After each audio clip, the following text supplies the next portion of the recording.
calling my name. I hear you calling my name, calling me out of my shame. Take it away. You show me I'm not the same. Talking about how you reclaim me, holding me like I'm a baby.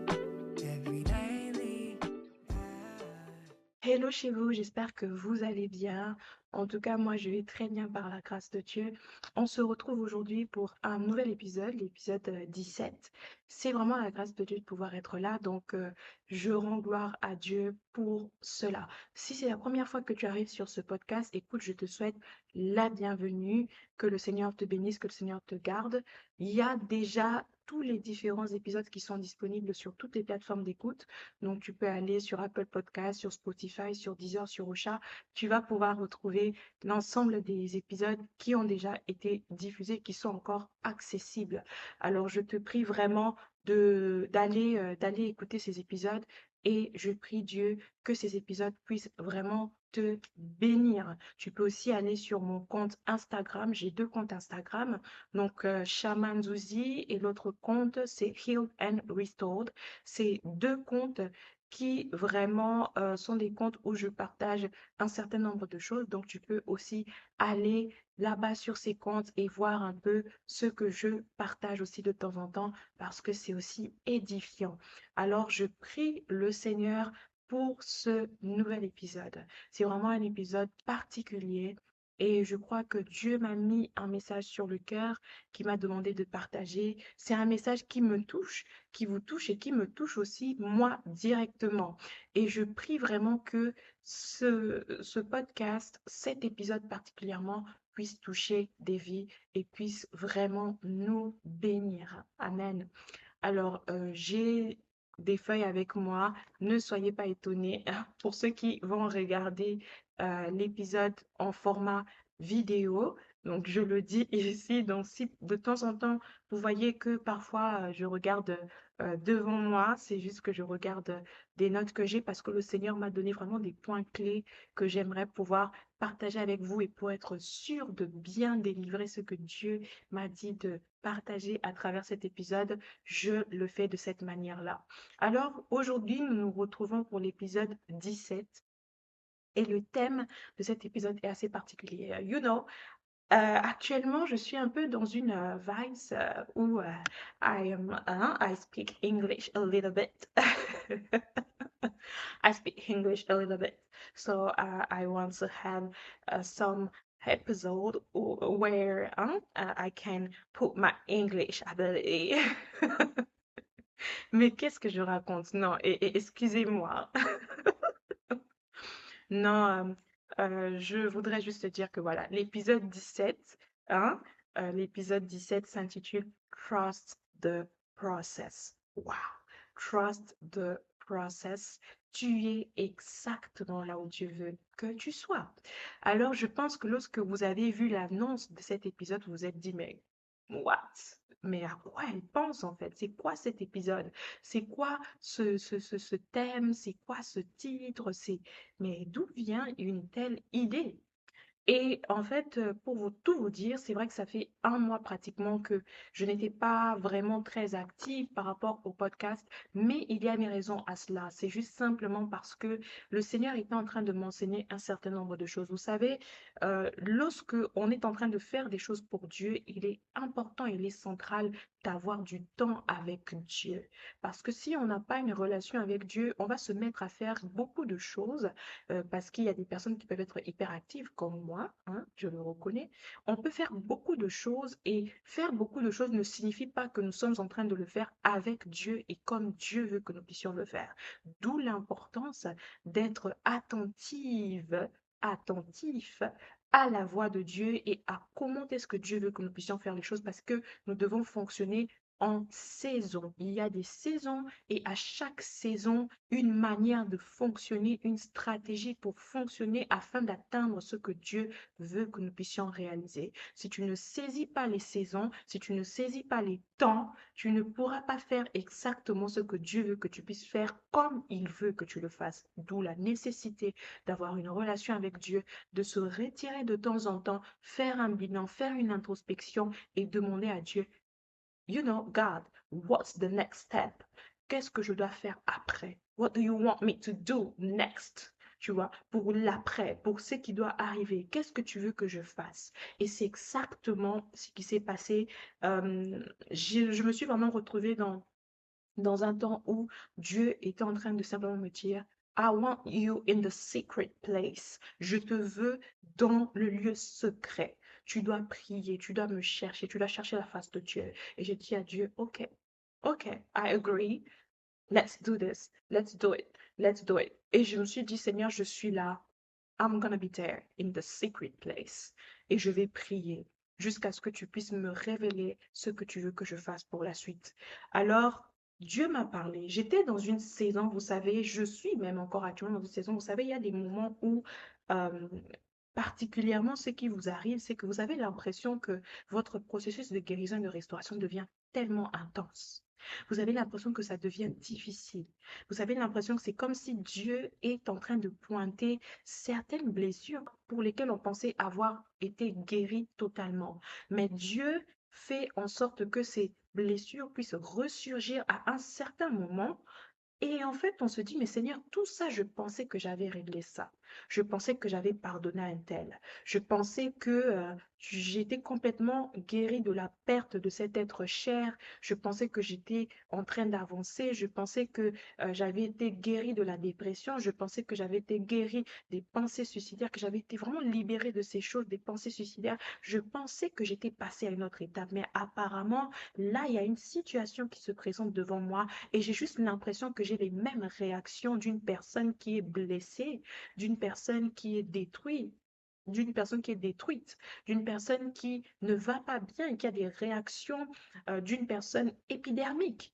Et en fait, quand on est face à ce genre de moment-là, on se dit, mais Seigneur, je pensais que j'avais bien fait les choses, je pensais que tout était réglé.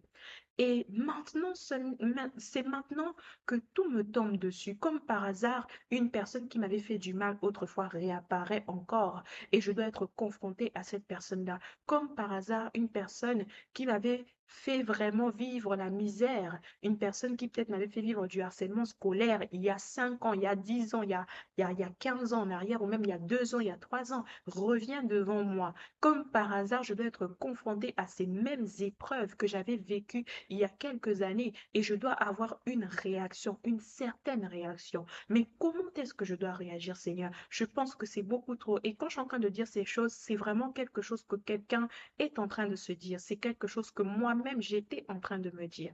Vous savez, j'étais vraiment dans une période où je ne comprenais pas, mais Dieu faisait en sorte que certaines personnes même qui m'avaient fait peut-être quelque chose ou qui m'avaient blessé dans le passé sont réapparues comme ça. Je me suis retrouvée dans des situations, dans des circonstances où en fait, il fallait que je puisse confronter ces personnes-là. Il fallait que je puisse les regarder dans les yeux ou même les entendre et me dire, mon Dieu, quelle réaction je dois avoir. Est-ce que quelqu'un me comprend lorsque je dis ça? Je pense que tu me comprends. Et c'est vraiment la saison dans laquelle j'étais. C'était une saison vraiment où j'avais l'impression que Dieu était en train de me ramener dans certaines choses, dans certains événements que j'avais vécus. Et j'ai dit à Dieu, Seigneur, c'est beaucoup trop difficile. C'est beaucoup trop difficile de regarder en face toutes ces choses. C'est beaucoup trop compliqué d'être en face de ces événements. Et qu'est-ce que tu veux de moi alors que je suis en train de traverser ceci? Qu'est-ce que tu attends de moi alors que je suis en train de traverser ceci? Qu'est-ce que tu veux me dire réellement? Est-ce que ça veut dire que je ne suis pas complètement guérie parce que peut-être je ressens un peu comme une petite douleur, je ressens une petite peine. Et pendant que je dis ça, je pense aussi peut-être à le cas de quelqu'un qui, suite juste au fait que tu es allé assister un ami ou une amie qui a perdu un être cher, ça t'a rappelé toi-même le fait que tu as déjà perdu un être cher. Et tu as sombré dans la dépression. Et tu as sombré dans la solitude. Et tu as comme sombré dans le désespoir. Ou peut-être quelqu'un, tu es dans un cycle de fiançailles, peut-être tu t'apprêtes à te marier. Et comme par hasard, des blessures comme des daddy issues, des choses comme ça commencent à ressurgir, commencent à réapparaître. Tu commences à avoir des réactions épidermiques. C'est compliqué. Tu as l'impression que Dieu est en train de réveiller ces choses maintenant. Et ta question, c'est pourquoi Dieu, tu réveilles ça maintenant? Pourquoi je n'étais pas consciente de ça il y a 2 ans? Pourquoi je n'étais pas consciente de ça il y a 3 ans? Et moi, personnellement, pendant que j'étais en train de vivre un peu cette saison-là, où Dieu est en train de me demander de travailler un certain nombre de choses, je dis à Dieu, Seigneur, c'est trop difficile, c'est trop dur. Mais qu'est-ce que tu veux que je fasse là maintenant? Que faut-il que je fasse, Père? Alors Dieu a commencé à me dire, tu me poses les bonnes questions. Parce que souvent, lorsque l'on vit certaines situations, on se plaint beaucoup. Seigneur, mais oui, mais pourquoi? Mais Dieu aime lorsqu'on arrive à un point où on lui dit, au lieu de se plaindre, on lui dit, Seigneur, qu'est-ce que tu veux que j'apprenne dans cette épreuve? Qu'est-ce que tu veux que j'apprenne dans cette situation? Parce que vous savez, comme la Bible dit dans Romains 8, 28, toute chose concourt au bien de ceux qui aiment Dieu, qui sont appelés selon son dessein. Rien de ce qui nous arrive par hasard. À chaque fois que tu vis quelque chose, sache que Dieu a un message à t'enseigner dans cette situation. Cette situation n'est pas là pour te détruire. Cette situation n'est pas là pour t'anéantir. Mais cette situation, si Dieu la permet, c'est parce qu'il a un message à t'enseigner. Et là où il nous attend, c'est un lieu où on est capable de dire à Dieu, Seigneur, ok, je ne comprends pas tout, je ne comprends pas tout, mais je veux que tu puisses m'aider à juste saisir ce que je suis censé saisir dans ce que je vis. Alors que j'ai commencé à dire à Dieu, Seigneur, je veux comprendre. Parce que tu sais, mon Dieu, je tiens un podcast. Qu'est-ce que je vais dire aux gens? Si moi-même je me sens mal comme ça ou je ressens un peu, voilà, tout ce que je ressens là, qu'est-ce que je vais dire aux gens? Et Dieu m'a dit, je vais t'enseigner. Alors assieds-toi et arrête de t'éparpiller. Et c'est comme ça que j'ai arrêté de faire beaucoup de choses par rapport au podcast. Et je suis allée, comme je disais, dans le lieu secret avec Dieu. Et le Seigneur a commencé à me parler. Et il a commencé à me dire que si là où tu es, en fait, c'est vrai que c'est difficile, ça peut être dur pour toi, mais il faut que tu comprennes que tu- c'est nécessaire que tu te retrouves à cet endroit-là. C'est nécessaire que tu te retrouves à cet endroit-là parce que lorsque tu es acculé par beaucoup de choses, lorsqu'il t'arrive beaucoup d'événements, beaucoup de situations, des choses qui s'enchaînent, c'est en fait un appel à t'arrêter et à faire une introspection. Parce que cela veut dire que Dieu veut te parler. Et on ne peut pas entendre Dieu si on est toujours entouré de bruit, de beaucoup de bruit. Il y a des moments où tu dois faire silence et laisser Dieu être la seule et unique voix qui doit te parler. Et c'est pour ça qu'il y a des temps où c'est nécessaire de se retirer pour entendre la voix de Dieu. Alors je vais juste partager ce que Dieu me disait dans ces moments-là. Dieu me disait simplement que tu ne peux pas guérir si tu restes constamment dans ta zone de confort. Et dans ta zone de confort, c'est lorsque tu n'es pas capable de regarder la réalité en face ou de faire une profonde introspection de ce qui t'arrive, de te questionner sur le but de ce que Dieu permet dans ta vie. Il est essentiel d'arriver à ce lieu-là. Lorsque je dis tu es exactement là où Dieu veut que tu sois, en fait, c'est pas forcément relié à un lieu, mais c'est un état d'esprit. C'est ça en fait. Tu es exactement euh, dans la saison, si je peux même dire, que Dieu, dans laquelle Dieu veut que tu sois. Parce que c'est une saison dans laquelle Dieu s'est décidé de te guérir, mais en profondeur et de manière authentique et véritable et profonde surtout. Et je disais à Dieu, cette saison est tellement dure. Alors, qu'est-ce que tu veux que je fasse? Et pendant que je disais ça, Dieu a commencé à me parler. J'ai commencé à lire la Bible, j'ai commencé à lire des versets qui parlaient de la guérison, de la restauration. J'ai commencé à essayer de chercher, à comprendre pourquoi est-ce que j'étais exposée à tous ces événements maintenant. Pourquoi est-ce que c'est maintenant que je dois être confrontée à certaines blessures? Pourquoi c'est maintenant que ces blessures se réveillent? Pourquoi c'est maintenant? Et Dieu me disait que c'est juste que maintenant, tu dois aller dans une autre dimension. Tu dois aller dans une autre saison. Et la saison dans laquelle je t'attends là nécessite que tu fasses un travail maintenant et aujourd'hui. Je suis en train de commencer ce que Dieu m'a dit. Et pendant que je me disposais, Dieu a commencé à me parler et il a commencé à m'orienter dans la lecture de certains livres qu'on va décortiquer d'ailleurs dans les prochains épisodes, des livres qui parlent de des différents types de blessures, qui décrivent les différents types de blessures. Et c'est comme si Dieu voulait me remplir de connaissances. Et j'entends le verset de la Bible qui dit que mon peuple périt faute de connaissance. Et la Bible dit aussi, vous connaîtrez la vérité et la vérité vous affranchira. Toutes ces choses-là, ce sont en fait des versets qui nous montrent que la connaissance est nécessaire. Si tu veux guérir réellement, tu dois creuser la parole de Dieu et chercher la réponse de Dieu par rapport aux blessures que tu vis. Tu as perdu un être cher, tu as besoin de consolation. Cela veut dire que tu dois creuser dans la Bible. Le Saint-Esprit, celui qui donne la consolation. Tu dois creuser et tu dois rechercher une relation avec lui. C'est ça en fait. On a besoin d'une révélation. Et donc, Dieu est en train de me parler à travers des livres que j'ai commencé à lire et dont on va lire même quelques extraits aujourd'hui. Pourquoi est-ce que Dieu m'a donné ce thème-là? Tu es exactement là où Dieu veut que tu sois. Tout simplement parce que Dieu a décidé de faire un travail de profondeur, de fond en toi et en moi. Pendant cette saison, nous sommes en train de traverser une saison de guérison et de restauration. Et cette saison où Dieu veut faire un travail de profondeur et de fond avec toi nécessite que nous puissions passer par une confrontation. Pourquoi je parle de la confrontation? Je parle de la confrontation parce que lorsque le Seigneur est en train de me parler de ça, il m'a parlé de l'histoire de Joseph. Et Dieu est en train de me dire, il faille que Joseph puisse rencontrer ses frères afin que Joseph puisse faire preuve de compassion et de grâce envers les personnes qu'il avait blessées, qu'il avait vraiment affligées. Ses frères l'avaient vendu. Nous connaissons tous Joseph dans la Bible. Joseph a connu le rejet. Joseph a connu l'abandon. Et il était dans une opulence. Il a été élevé puissamment. Et le Seigneur l'avait tellement élevé. Et Dieu avait prévu qu'il rencontre ses frères, qu'il puisse les voir. Et c'est comme si Dieu avait fait beaucoup de choses avec Joseph jusqu'à ce qu'il puisse arriver à un niveau élevé. Et des années après, il vient un temps où Joseph devait rencontrer ses frères. Et je pense que c'est peut-être quelque chose que quelqu'un vit maintenant. Tu étais tranquille, il n'y avait rien. Des gens ont eu à te faire du mal dans le passé. Et comme par hasard, ces personnes se présentent à toi.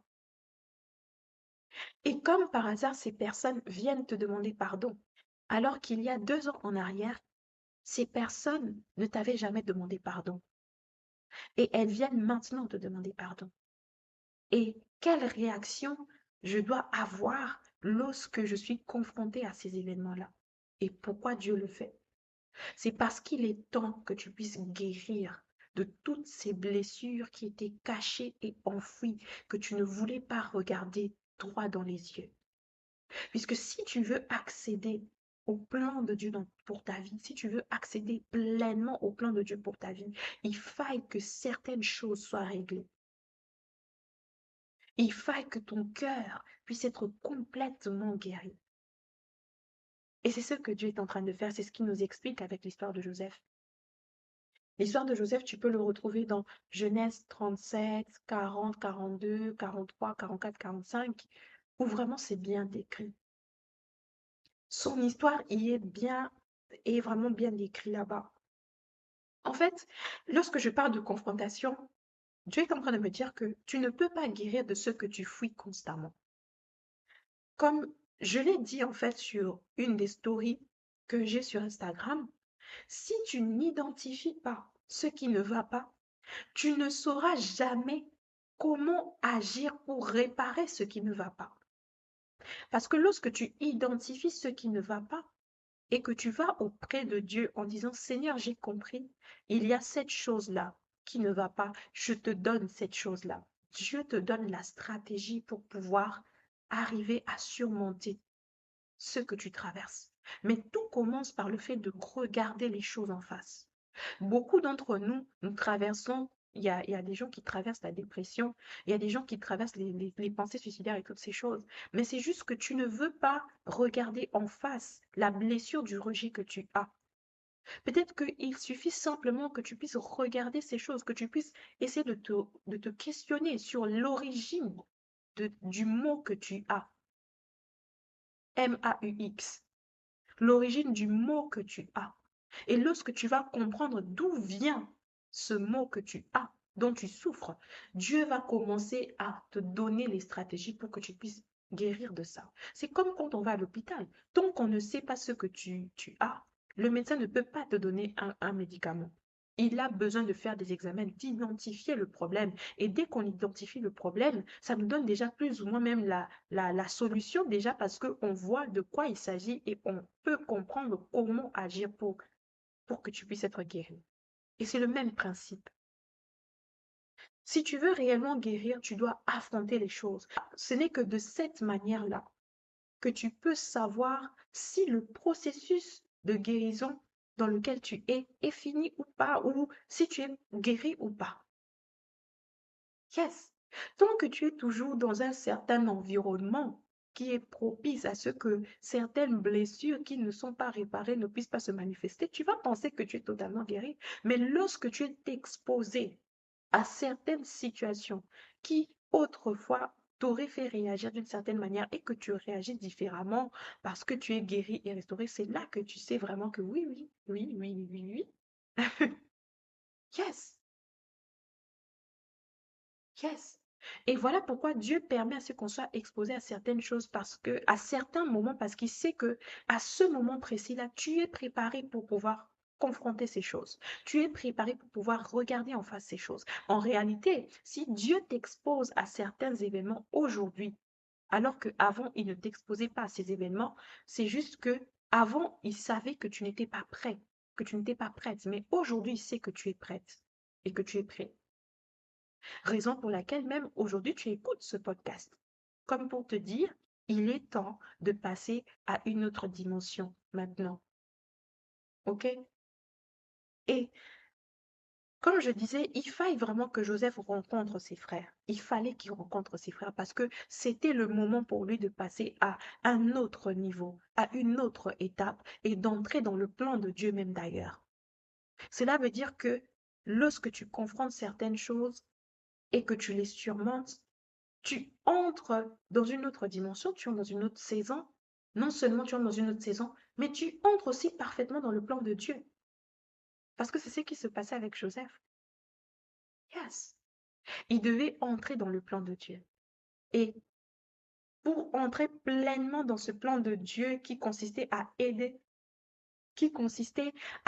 ses frères, alors qu'il y avait la famine, il consistait donc pour entrer dans ce plan-là, il fallait absolument que Joseph pardonne ses frères et que même la vision ou les rêves que Dieu l'avait donnés puissent se réaliser en fait complètement. Ce qui veut dire que Dieu sait tout. Dieu sait tout. Hmm. Et rencontrer ses frères, il faut le dire, hein, rencontrer ses frères n'a pas été facile pour Joseph. Rencontrer ses frères n'a vraiment pas été facile pour Joseph. Et ça, on peut même le retrouver, on peut le retrouver dans Genèse, le chapitre 43, de 29 à 30. Joseph leva les yeux et, jetant un regard sur Benjamin, son frère, fils de sa mère, il dit, est-ce là votre jeune frère dont vous m'avez parlé? Et il ajouta, Dieu te fasse miséricorde, mon fils. Ses entrailles étaient émues pour son frère et il avait besoin de pleurer. Il entra précipitamment dans une chambre et il y pleura. OK? En fait, pourquoi je lis ce passage? C'est pour dire à quelqu'un que rencontrer ces personnes qui l'avaient blessé, ces personnes qui l'avaient vendu, c'était dur pour lui. Joseph a eu envie de pleurer plusieurs fois et d'ailleurs, il a pleuré plusieurs fois. Il a pleuré plusieurs fois lorsqu'il a rencontré ses frères. Il a pleuré lorsqu'il les a reconnus et qu'il a vu que ses frères ne le reconnaissaient même pas, ne l'avaient même pas reconnu. Joseph a pleuré parce qu'il avait reconnu ses frères. Et je pense que cela est le cas de quelqu'un aujourd'hui. Et je pense particulièrement à quelqu'un qui a connu l'abandon d'un parent. Tu as été abandonné par ton père, tu as été abandonné par ta mère, tu as été abandonné par quelqu'un.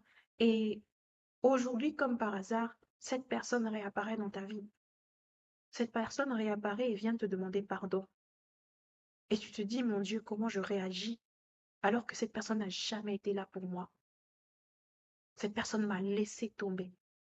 Et c'est maintenant que tu réapparais. C'est quelqu'un qui dit ça, qui écoute ce podcast et qui dit ça. C'est maintenant que tu veux venir me parler. Tu m'as blessé.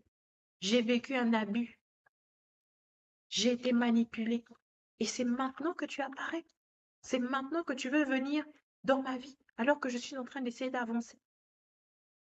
Mais Dieu est en train de te dire ceci, que si Dieu permet, si il est en train de permettre cet événement maintenant, c'est parce que après cet événement, tu vas être complètement libre. Cela fait partie du processus de guérison et de restauration pour toi. Cela fait partie de ce processus dans lequel Dieu veut que tu puisses aller. Parce qu'il est temps que tu puisses guérir totalement et complètement. Parce qu'il est temps que Dieu puisse vraiment t'aider à aller dans une autre étape, dans une autre saison. Tu ne peux pas traîner éternellement toutes ces blessures, toutes ces rancunes, toute cette colère, toute cette amertume. Tu ne peux pas traîner tout ça. Il faut que tu lâches prise. Il faut que tu laisses Dieu être Dieu pleinement dans ta vie. Et je le dis pour toi, je le dis pour moi-même. Traîner l'amertume ne nous emmènera nulle part. Traîner la colère ne nous emmènera nulle part. Ça ne nous emmènera nulle part. Tout ce que ça fera, c'est seulement nous freiner dans ce que Dieu veut que nous puissions réaliser. Traîner la colère ne t'emmènera nulle part. Tu as besoin de libérer ton cœur.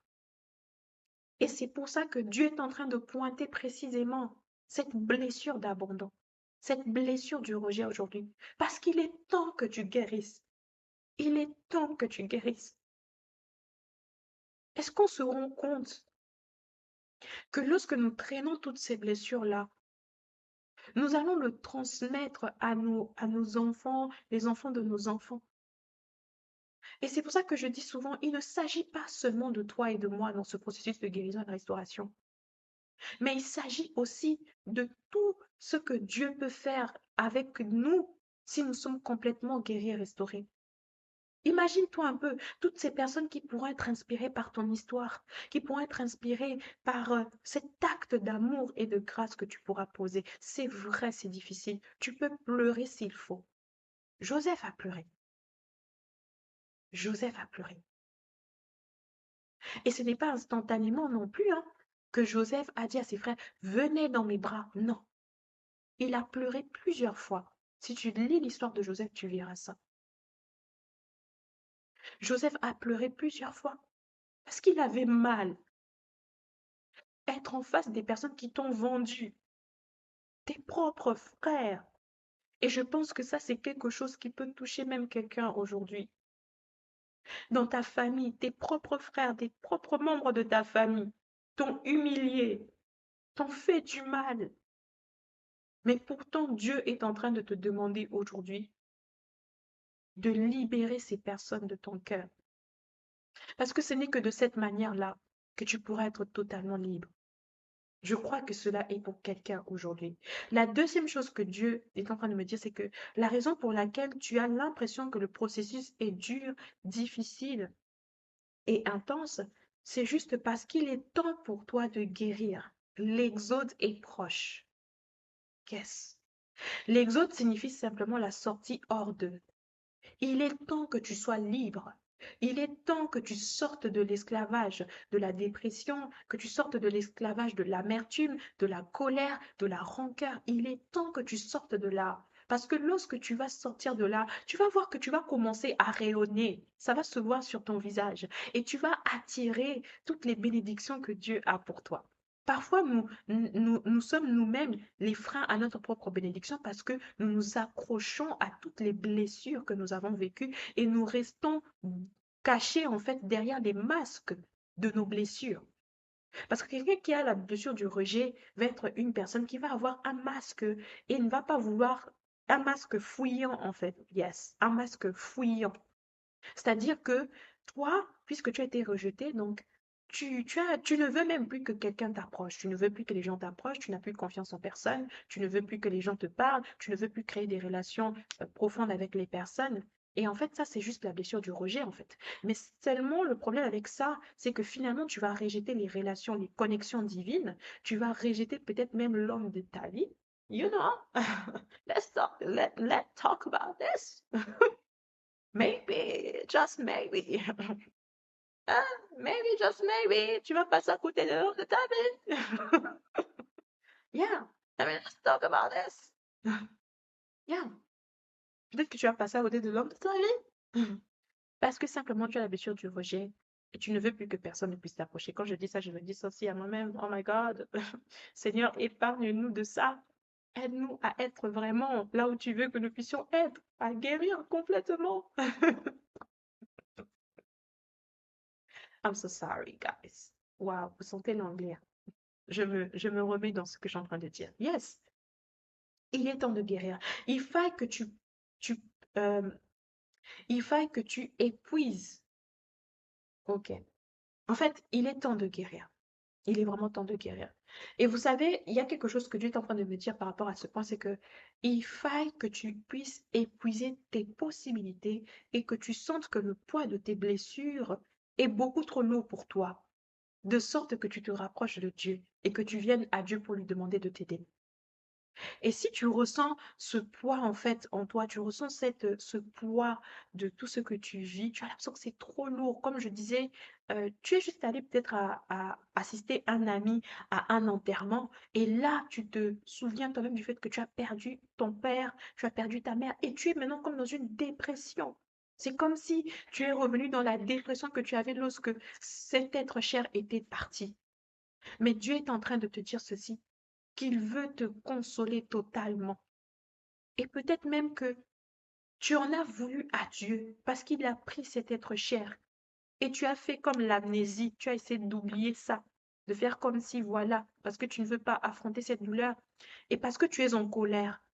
Mais Dieu veut que tu ouvres ton cœur, libère ton cœur, libère ton cœur. Et j'aimerais vraiment que tu acceptes que la volonté de Dieu est parfaite. S'il a permis que cette personne parte, c'est parce que il fallait que ça se passe comme ça. Et si tu as de la colère en toi, parce que tu as perdu cet être cher et que tu es blessé, tu as même l'impression que c'est comme si Dieu t'a blessé et tu ne veux même plus avoir de relation avec Dieu. Aujourd'hui, je viens te dire, s'il te plaît, ouvre ton cœur et reprends ta relation avec Dieu. Reprends cette relation avec Dieu. J'allais même dire, pardonne à Dieu. C'est bizarre ce que je dis. Mais pardonner à Dieu, c'est juste, quand je dis ça, c'est juste accepte la volonté de Dieu. Accepte que Dieu veut que ça se passe comme ça. Parce que si il ne te pensait pas capable de surmonter cette épreuve, il n'allait pas permettre ça. Alors si tu es blessé par rapport à ça, s'il te plaît, ouvre ton cœur. Il est temps que tu guérisses. Il est temps que le Saint-Esprit puisse te consoler. Et pendant que je dis ça, vraiment, l'Esprit de Dieu me dit de te dire, s'il te plaît, va dans la prière et ouvre ton cœur. Et le Saint-Esprit va te toucher là. My God. Pendant que je le dis, je sais que c'est pour quelqu'un. Le Saint-Esprit va te toucher. Le Saint-Esprit va te toucher et il va te donner la consolation. Il va te donner la consolation dont tu as besoin. Alors va auprès du Saint-Esprit. Vous savez, comme je disais, le processus est difficile parce qu'il faut que tu puisses te rendre compte. Parfois, hein, Dieu veut que nous puissions nous rendre compte que nous sommes limités, que nous ne pouvons pas y arriver seuls. Voilà pourquoi certaines épreuves se passent comme elles se passent. Alors, il y a le passage de Psaume 37, le verset 5 qui nous dit simplement ceci. Et je vais le lire. Psaume 37, le verset 5 nous dit, recommande ton sort à l'Éternel, mets en lui ta confiance et il agira. Et ça, ce passage, c'est pour quelqu'un. Si aujourd'hui tu as l'impression que le processus dans lequel tu es est tellement difficile, que tu te dis, mais c'est trop lourd pour moi, Dieu est en train de te dire, recommande ton sort à l'Éternel. Recommande-lui ton sort. Viens avec ça. Tel que tu es là, viens avec ça. Il est là et il a envie de te toucher, de te guérir complètement.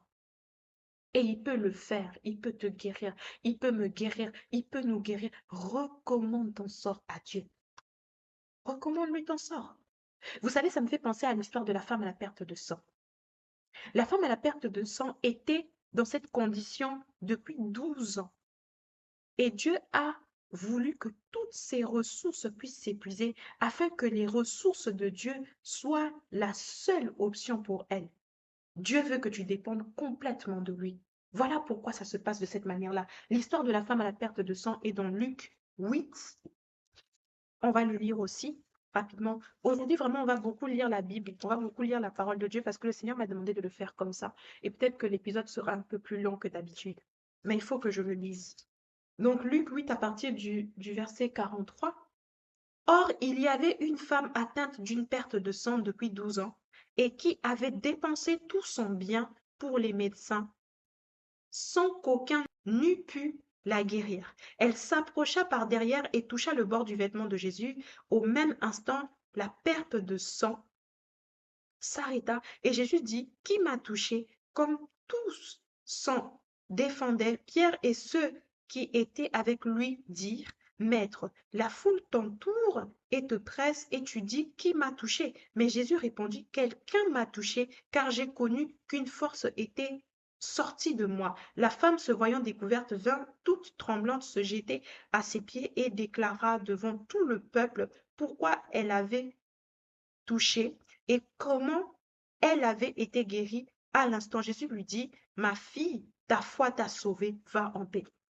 Alors cette histoire nous montre une femme qui souffrait d'une perte de sang pendant 12 ans.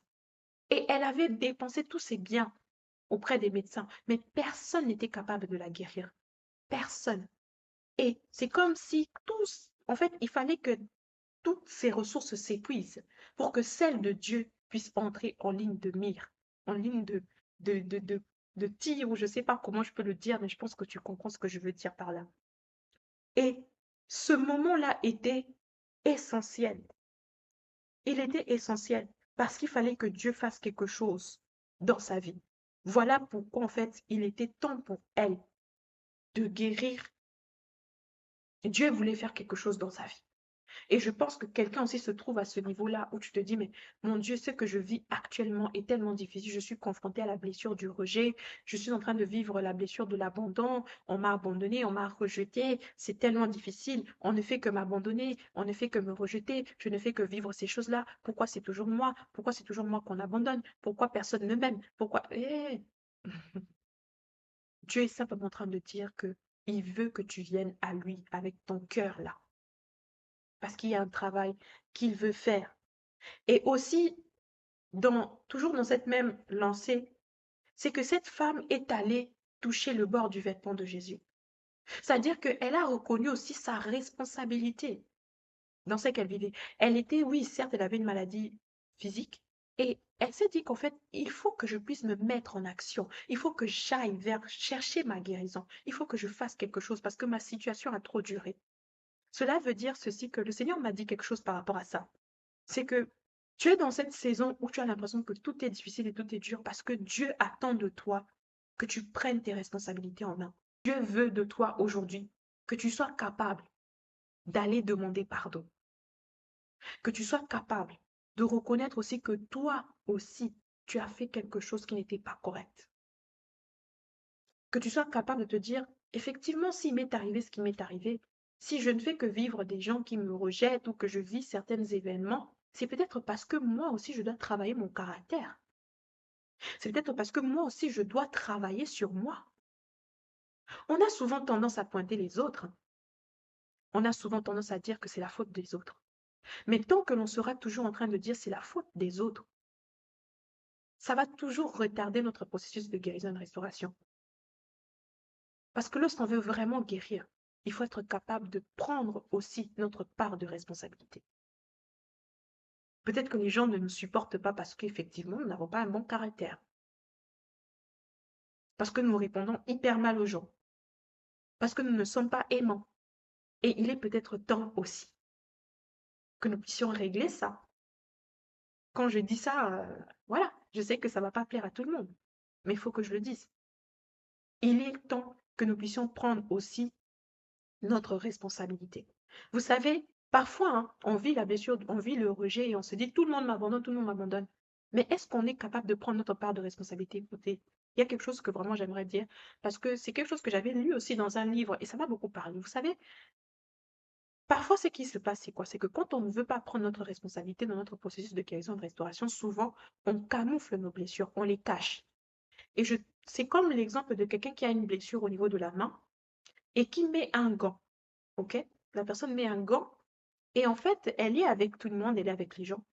Mais il suffit que quelqu'un puisse, parce que quelqu'un t'aime, veut t'approcher, veut avoir une relation avec toi, une relation amicale, veut t'approcher, la personne te touche par la main et elle ne sait pas que toi tu es blessé, mais puisque tu as camouflé ça, tu as caché ça, on ne peut pas savoir que tu es blessé.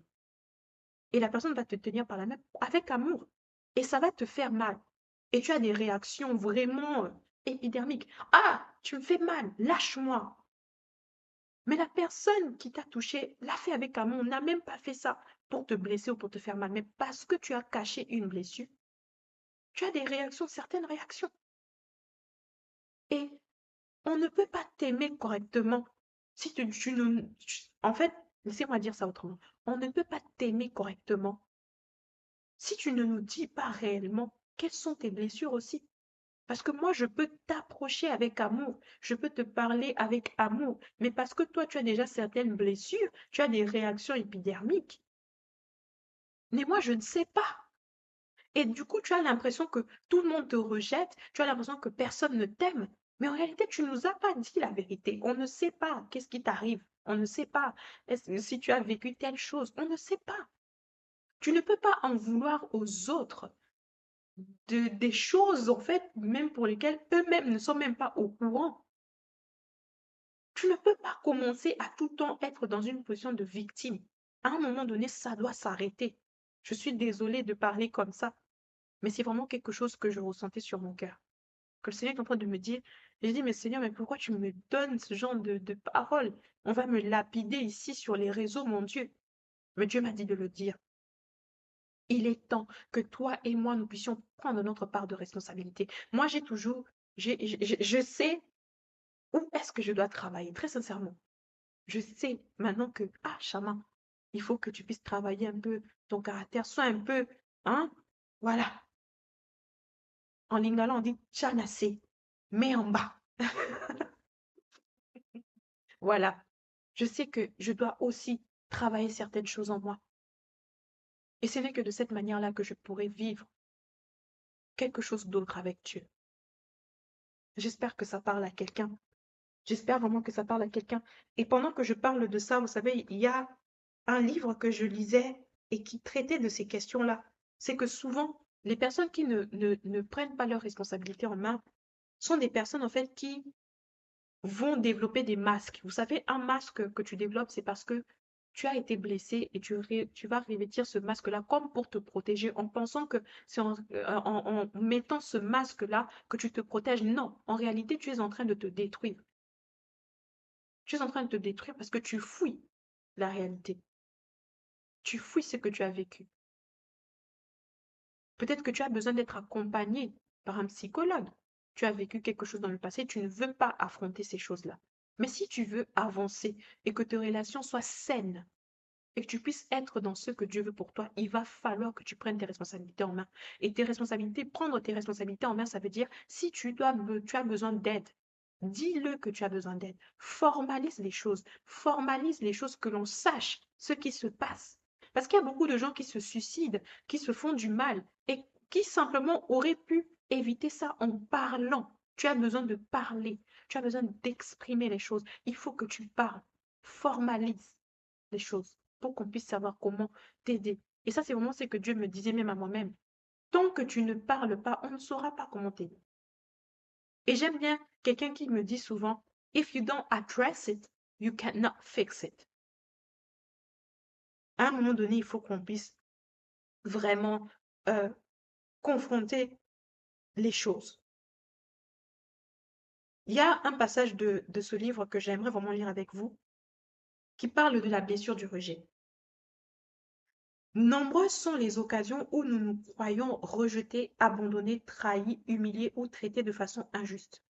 En réalité, chaque fois que nous nous sentons blessés, c'est notre ego qui aime croire que quelqu'un d'autre est à blâmer. On cherche donc à trouver un coupable.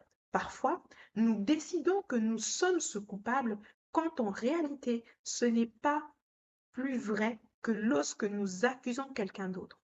Tu sais, dans la vie, il n'y a pas de personnes coupables, seulement des personnes souffrantes.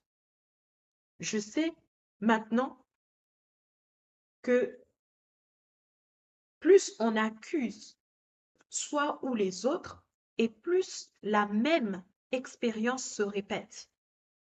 L'accusation ne sert qu'à rendre l'humain malheureux, tandis que lorsque nous regardons avec compassion la partie de l'humain qui souffre, les événements, les situations et les personnes commencent à se transformer. Waouh! J'espère que tu comprends ce que je viens de dire. Je vais encore relire ça. C'est ainsi pour toutes les blessures. Nombreuses sont les occasions où nous nous croyons rejetés, abandonnés, trahis, humiliés ou traités de façon injuste. En réalité, chaque fois que nous nous sentons blessés, c'est notre ego qui aime croire que quelqu'un d'autre est à blâmer. On cherche donc à trouver un coupable. Parfois, nous décidons que nous sommes ce coupable quand en réalité ce n'est pas plus vrai que lorsque nous accusons quelqu'un d'autre. Tu sais, dans la vie, il n'y a pas de personne coupable, seulement des personnes souffrantes. Je sais maintenant que plus on accuse soi ou les autres, et plus la même expérience se répète.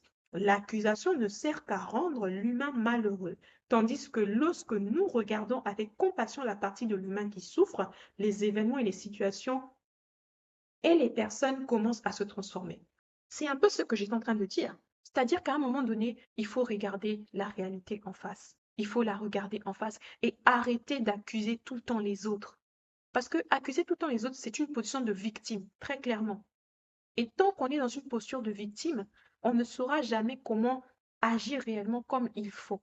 Parce qu'on est tout en train de dire, c'est la faute de l'autre, c'est lui qui m'a fait mal, c'est lui qui m'a fait ça. Ok, mais quelle est ma part, quelle est ma responsabilité dans tout ce qui m'est arrivé aussi? Peut-être qu'il faut que moi aussi je travaille des choses en moi. Peut-être qu'il faut que j'apprenne à mettre un peu plus de barrières. C'est-à-dire, quand je dis mettre plus de barrières, c'est-à-dire être un peu plus sage dans la manière dont je contracte mes relations. Voilà, être un peu plus sage. Je vais dire ça comme ça. Mais il faut que je puisse prendre mes responsabilités en main. Et c'est vraiment ce que ce passage de ce livre est en train de nous dire. Tu dois prendre tes responsabilités en main et arrêter d'accuser les autres et reconnaître que moi aussi, j'ai ma part de responsabilité. Il faut que je travaille sur moi. Et beaucoup de personnes, en fait, sur cette terre, c'est juste ça, en fait, on est tous des personnes blessées d'une certaine manière. Sauf que certaines personnes décident de travailler sur elles et sont peut-être capables maintenant d'identifier que là, telle personne souffre d'une blessure d'abandon, du rejet, parce que toi, tu as fait un travail sur toi. Mais en réalité, nous sommes tous des personnes blessées sur cette terre. Et lorsque tu ne traites pas certaines choses, il y a les conséquences de cela qui se manifestent. Il y a des gens qui vont se donner à la dépression, il y a des gens qui vont se donner à la délinquance, voilà, dans des choses vraiment pas correctes, quoi. Donc, il faut vraiment que nous puissions faire ce travail-là. La troisième chose que Dieu est en train de me dire, c'est ceci. Tu es exactement là où Dieu veut que tu sois parce que, justement, tu te sens inconfortable et tu as l'impression que Dieu attend plus de toi. C'est bizarre ce que je dis. Mais la guérison n'arrive pas lorsque l'on est dans notre zone de confort. Parfois, il faut sortir de notre zone de confort, justement. Et c'est même ce qui est arrivé avec la femme à la perte de sang. Cette femme-là n'a pas regardé ce que les gens pouvaient dire d'elle. Elle est sortie de sa zone de confort, elle est allée toucher le bord du vêtement de Jésus. Elle est sortie de sa zone de confort. Et elle avait décidé qu'il fallait vraiment qu'elle puisse agir d'une autre manière, qu'il fallait qu'elle puisse agir d'une manière différente de ce qu'elle faisait d'habitude. Et le Seigneur m'a dit ceci, la guérison et la restauration des blessures intérieures, physiques, tout ce que tu veux, ne sont pas des choses qui s'obtiennent dans des positions confortables. Non. Même lorsque tu es malade et que tu vas chez le médecin, quand il doit essayer de savoir ce que tu as, on te pique des seringues et tout ça. C'est pas confortable, hein, c'est inconfortable. C'est inconfortable. Et c'est la même chose pour la guérison des blessures intérieures et toutes ces choses-là. Et même dans la Bible, lorsque on regarde aussi dans la Bible, par exemple, la guérison du paralytique. Le Seigneur m'avait mis ça à cœur et j'avais vraiment à cœur de le lire avec vous. Jean 5, le verset 1 à 15. Ok. Après cela, il y eut une fête des Juifs et Jésus monta à Jérusalem. Or, à Jérusalem, près de la porte des brebis, il y a une piscine qui s'appelle en hébreu Bethesda et qui a 5 portiques. Sous ces portiques étaient couchés en grand nombre des malades, des aveugles, des boiteux, des paralytiques qui attendaient le mouvement de l'eau, car un ange descendait de temps en temps dans la piscine et agitait l'eau, et celui qui y descendait le premier après que l'eau avait été agitée était guéri. Quelle que fût sa maladie, là se trouvait un homme malade depuis 38 ans. Jésus, l'ayant vu coucher et sachant qu'il était déjà malade depuis longtemps, lui dit, veux-tu être guéri? Le malade lui répondit, Seigneur, je n'ai personne pour me jeter dans la piscine quand l'eau est agitée et pendant que j'y vais, un autre descend avant moi. Lève-toi, lui dit Jésus, prends ton lit et marche. Aussitôt cet homme fut guéri, il prit son lit et marcha. C'était un jour de sabbat. Les Juifs dirent donc à celui qui avait été guéri, c'est le sabbat, il ne t'est pas permis d'emporter ton lit. Il leur répondit, celui qui m'a guéri m'a dit, prends ton lit et marche. Bon, vous pourrez lire la suite. Alors, pourquoi est-ce que je lis cette histoire? Parce que simplement le Seigneur m'a fait comprendre ceci, que dans cette histoire, en fait, où il y a ce paralytique dans la piscine de Bethesda, où Dieu lui dit, lève-toi, prends ton lit et marche. En fait, c'était une invitation de Dieu à ce qu'il puisse sortir de sa zone de confort. Parce que Dieu voulait qu'il sorte de sa zone de confort, il fallait qu'il se lève et qu'il marche sur juste la parole de Jésus. Cela veut dire qu'il devait faire suffisamment preuve de foi pour croire que seulement sur la parole de Jésus, il pouvait être guéri. Et on voit dans cette histoire-là que cet homme a commencé à dire à Jésus, il a commencé à rappeler à Jésus la complexité de son histoire. Regarde, lorsque l'eau bouge, il n'y a personne pour me jeter dans l'eau. Et nous sommes parfois comme ça. Nous sommes parfois comme ça. Dieu nous dit que je peux te guérir, mais nous sommes là en train de dire, Seigneur, moi, j'ai été victime de viol, j'ai été victime d'abus. Je ne pense pas que je peux être guérie. Je ne me marierai plus jamais. Cet homme, cette personne qui m'a fait cela, m'a détruite. J'ai vécu un divorce. Je ne me marierai plus jamais. En fait, on est souvent en train de rappeler à Dieu la complexité de notre situation, alors que Dieu nous dit simplement, lève-toi, prends ton lit et marche. Il ne nous dit pas beaucoup de choses. Et parfois, c'est simplement sur la parole de Jésus que tu dois aller et que tu dois marcher simplement. Dieu ne te demande pas beaucoup. Il ne nous demande pas beaucoup. Il demande simplement quelqu'un qui a suffisamment de foi pour croire que sur la parole, sur sa parole, tu peux aller marcher et puis ta situation, elle change complètement. Et cet homme a commencé à rappeler à Jésus la complexité de sa situation. Parce que, en fait, Dieu est en train de lui dire, donc pour lui, ce que Dieu lui disait, c'était quelque chose qui était au-delà de sa zone de confort. Dieu lui demandait de sortir de cette zone de confort en ayant simplement la foi. Et Dieu merci, il s'est ressaisi, il s'est levé, il a pris son lit et il a marché. Et je crois que Dieu est en train de dire ça à quelqu'un aujourd'hui. Tu dois sortir de ta zone de confort. Et tu dois écouter Dieu en faisant juste simplement preuve de foi, en fait. Oui, Seigneur, c'est dur pour moi de pardonner. Oui, pour moi, c'est dur d'accepter d'être guéri totalement, d'accepter que tu me guérisses de toutes ces blessures, de tout ce manque de confiance en moi qui est venu du fait que j'ai été abandonnée, je n'ai pas reçu l'amour de mes parents, je n'ai pas reçu l'amour de mon père, de ma mère. J'ai mal, ça me fait vraiment de la peine. Voilà pourquoi même toutes les personnes autour de moi sont en train de me rejeter, toutes ces choses-là. Et Dieu est juste en train de te dire, hein, fais preuve de foi et crois que Dieu peut te guérir. Tant que tu prends aussi tes responsabilités, que tu vas auprès de Dieu, il est capable de te guérir. Il est temps, il est temps. Sors de ta barque. Très sincèrement, sors de ta barque et aie confiance au plan de Dieu, aie confiance en Dieu. Et comme je disais, la guérison, vraiment, ce n'est pas toujours une position confortable. Ce n'est pas toujours une position confortable. Genèse 12, le verset 1. L'Éternel dit à Abraham, va-t'en de ton pays, de ta patrie et de la maison de ton père, dans le pays que je te montrerai. C'est-à-dire que Dieu fonctionne comme ça. Parfois, il ne va pas tout te dire, mais il va juste te donner des instructions. C'est pour ça que nous avons besoin d'avoir une relation avec Dieu. Parce que parfois, Dieu nous donne simplement des instructions. Et il s'attend à ce que nous puissions agir, que nous puissions écouter les instructions, que nous puissions obéir. Et c'est de cette manière-là que la guérison va arriver dans notre vie. Tant que tu n'as pas les instructions, tu seras toujours dans le flou et dans le brouillard. Il faille donc que tu recherches l'instruction divine pour savoir comment est-ce que tu dois agir pour guérir de ce dans quoi tu es.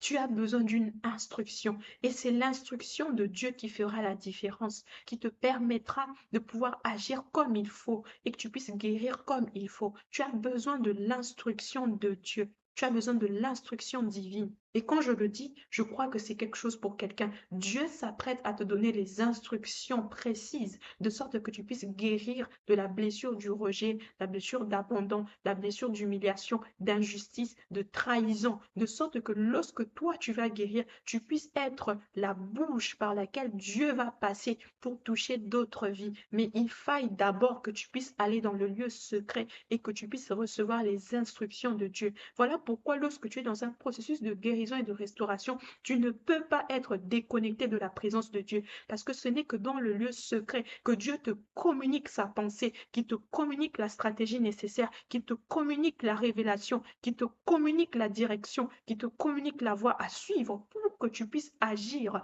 de sorte à ce que tu puisses guérir réellement. C'est dans la présence de Dieu que Dieu te donne les instructions. C'est dans la présence de Dieu que tu es en communication avec le Saint-Esprit. C'est dans la présence de Dieu que le Saint-Esprit te saisit et qui te donne les capacités là où tu n'en avais pas. Tu as besoin d'entrer dans la présence de Dieu. Tu ne peux pas continuer à fuir la présence de Dieu. Tu ne peux pas continuer à fuir cette présence de Dieu qui va faire le changement dans ta vie. Tu as besoin de ça. Tu as besoin de Dieu. Je le répète encore, tu as besoin de Dieu. Et en plus, we need you. We need you. So you need to do the work. We need you. We need you.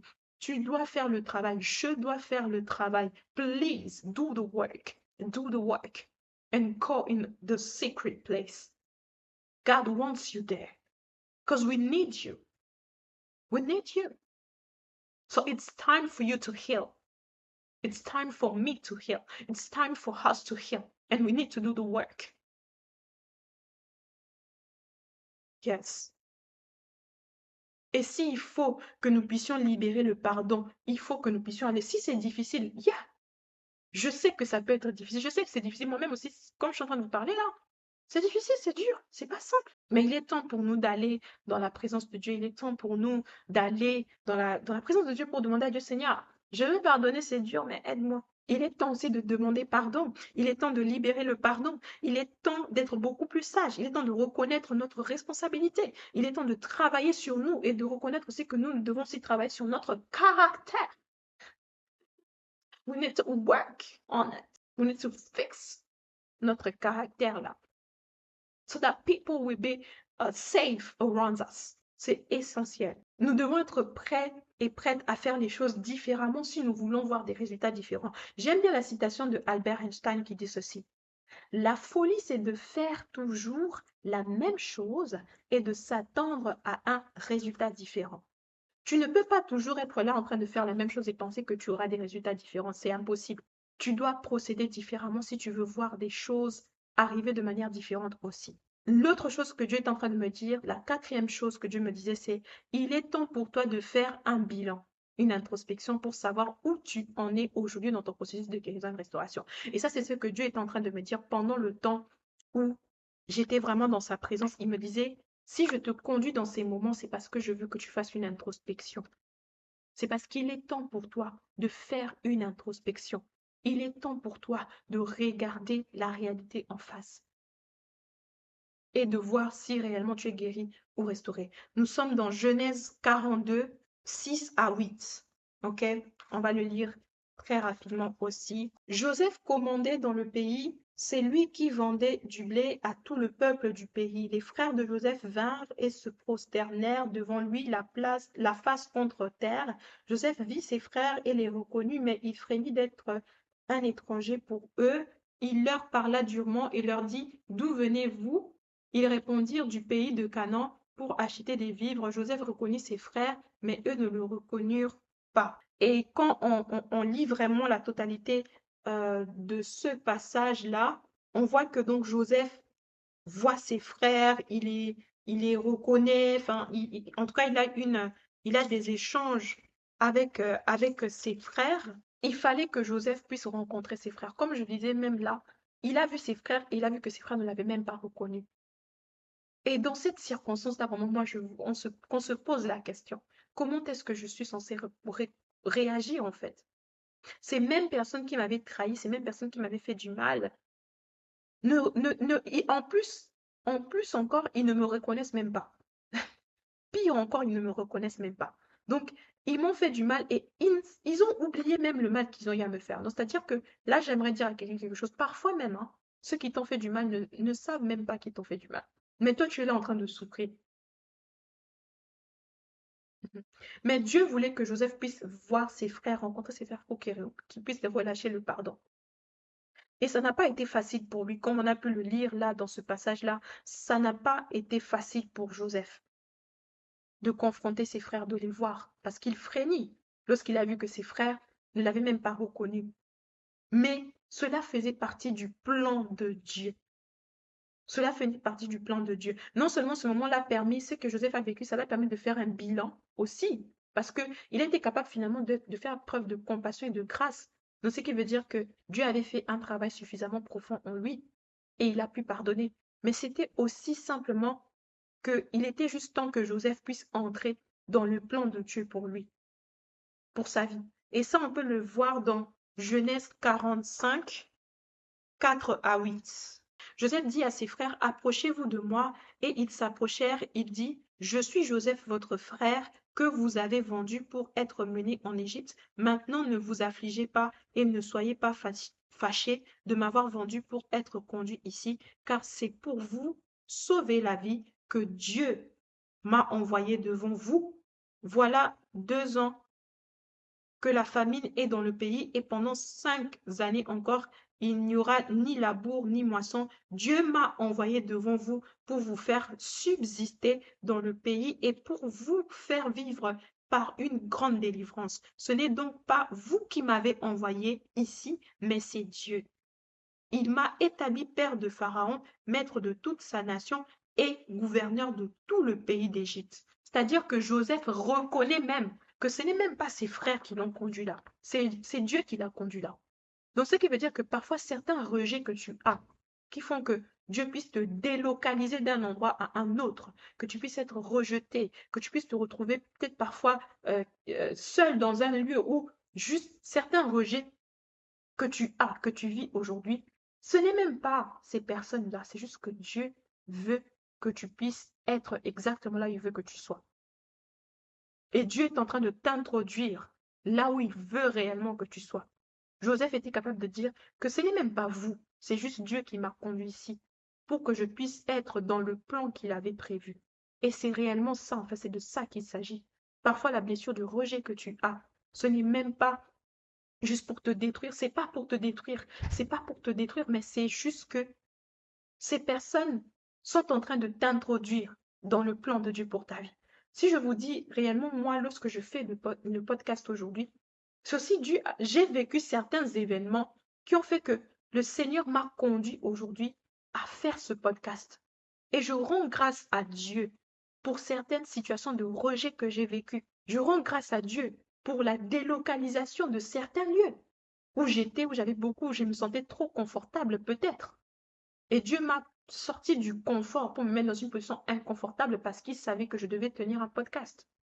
C'était ça le plan de Dieu pour ma vie. Mais il fallait que je quitte un lieu pour aller vers un lieu que je ne connaissais pas. Et aujourd'hui, je me dis, j'ai peut-être à un moment donné senti comme si je vivais du rejet parce que certaines personnes qui étaient là avant, il y a peut-être 2, 3 ans, 2, 3 ans en arrière, ne sont plus là aujourd'hui. J'ai vécu la blessure du rejet. Je me suis dit, mais ces personnes étaient comme ma famille. Mais où sont-elles? Où sont ces personnes? Et Dieu m'a dit, en fait, ce que tu as vécu, c'est parce que j'étais juste en train de t'introduire dans, dans ta destinée, dans ce que je veux pour toi. Et Dieu savait que je devais faire des podcasts. Dieu savait que je devais commencer, en tout cas, à faire des podcasts. Voilà pourquoi je suis là aujourd'hui. Alors, j'aimerais vraiment dire à quelqu'un, ne te ne te bloque pas dans ce que tu as vécu. Joseph a pu reconnaître cela, que c'était Dieu qui l'avait conduit là. Il y a certaines choses que Dieu a en réserve pour nous et qui ne pourront se manifester que lorsque nous aurons relâché le pardon et que nous serons parfaitement alignés au plan de Dieu pour nos vies. Il est temps que tu te décharges de tes fardeaux. La cinquième chose que j'aimerais nous dire, c'est que la prochaine étape dans laquelle Dieu t'attend nécessite que tu lâches le passé, l'amertume, que tu te décharges de tes fardeaux. On est dans Matthieu 11, 28 à 30. Venez à moi, vous tous qui êtes fatigués et chargés, et je vous donnerai du repos. Prenez mon joug sur vous et recevez mes instructions, car je suis doux et humble de cœur, et vous trouverez du repos pour vos âmes, car mon joug est doux et mon fardeau est léger. Je relis encore Matthieu 11, 28 à 30. Venez à moi, vous tous qui êtes fatigués et chargés, je vous donnerai du repos. Prenez mon joug sur vous et recevez mes instructions, car je suis doux et humble de cœur, et vous trouverez du repos pour vos âmes, car mon joug est doux et mon fardeau est léger. Tout simplement, ce que Dieu aimerait te dire, c'est qu'il est temps, en fait, que tu te décharges de tous tes fardeaux. Et tu te sens épuisé avec toute cette colère, toute cette tristesse suite au décès d'un être cher. Tu ne parviens plus à développer de nouvelles relations avec les personnes suite à des déceptions multiples d'autrefois. Tu es tellement blessé. La blessure du rejet est tellement présente que c'est difficile pour toi de pardonner. C'est difficile pour toi de passer à autre chose. Mais Dieu est en train de te dire ceci. Il est temps pour toi de guérir pour entrer dans le plan divin de Dieu pour ta vie. Dieu t'aime tellement, tellement, qu'il ne veut pas que tu demeures dans les blessures d'autrefois. Il est temps que tu guérisses. Parfois, tu vas peut-être te dire que oui, c'est trop dur. Mais justement, c'est que le passage de Matthieu 11, 28 nous dit, c'est qu'il est temps que nous puissions nous décharger de tous nos fardeaux.